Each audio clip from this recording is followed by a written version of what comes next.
I just watch చీకట్లో podcast కిల్లని పట్టుకోవడం అంటే వావ్, సో ఎక్సైటెడ్ అన్న ఫీలింగ్తో చూసిన నేను సినిమా. బట్ మూవీలో మొత్తం శోభిత అండ్ శోభిత ఒక సీన్లో అయితే they showed her like a super woman. Her character suppose to be girl next door. She belongs to middle class family. ఒక రిపోర్టర్, జనాలకి కొంచెం రియల్ న్యూస్ ఇవ్వాలని ఆమె గోల్.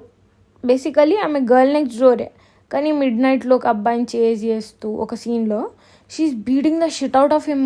అసలు ఆ సీన్ చూసినాకనైతే ఆమె జోక్టివ్ అన్న ఫీలింగ్ వచ్చింది నాకైతే. టూ మచ్ లిబర్టీ అసలు. They made it look like ఆమె ఒక్కతే స్ట్రాంగ్, ఆమెకే బ్రెయిన్ ఉంది, ఇంకా మూవీలో ఎవరికి బ్రెయిన్ లేదు.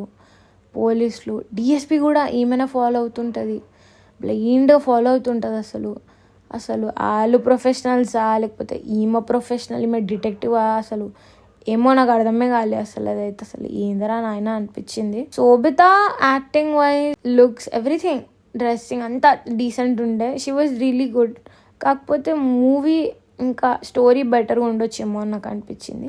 బేసికలీ ఇది ఒక సెన్సిటివ్ ఇష్యూ అయినా మూవీ తీసినారు అబౌట్ రేప్. సో ఆబ్వియస్లీ అమ్మాయిలు విక్టిమ్స్ వల్నరబుల్ ఉంటారు, they'll not come out. So ఈ కిల్లర్ ఏంటంటే హీ వాజ్ ఆల్వేస్ హిడెన్, ఎందుకంటే victims will not come out ఇట్లాంటి సిచ్యువేషన్స్లో.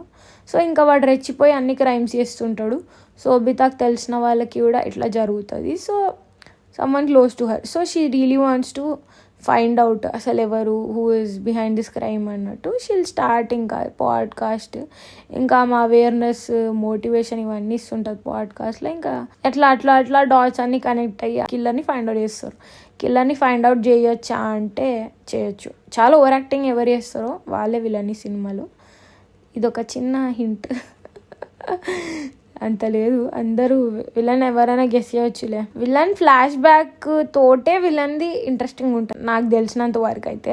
అంటే ఆడు ఎంత సెన్సిటివ్ థింగ్ ఫేస్ చేసి ఉంటే ఆడంత క్రూయల్ అయిపోతాడు అని మనకు అనిపించాలి. ఈ సినిమాలో సెన్సిటివ్ ఇష్యూ అంటే విలన్ బ్యాక్ స్టోరీ సెన్సిటివ్ ఇష్యూయే, వెరీ సెన్సిటివ్. కానీ దానికి క్రైమ్కి సింక్ అయిందా అంటే నా మైండ్ సెట్కి అయితే సింక్ అవ్వలే. మరి వేరే వాళ్ళకి సింక్ అయితే నేనేం చెప్పలేను. బట్ అప్పటి వరకు ఒక పేజ్లో వెళ్తుంటుంది మూవీ. ఎండింగ్లో మొత్తం ధనాదాన్ని తీసేసినారు. అసలు ఎండ్ చేయాలన్నట్టు ఏమో నాకు అంతా ఓకే అనిపించింది. ఆ వైబ్ ఉందా, థ్రిల్లర్ వైబ్ అంటే ఉంది. ఆ మూడ్ సెట్ అయిందా అంటే అయింది. కానీ స్టోరీ ఇంకా బెటర్గా ఉండొచ్చు.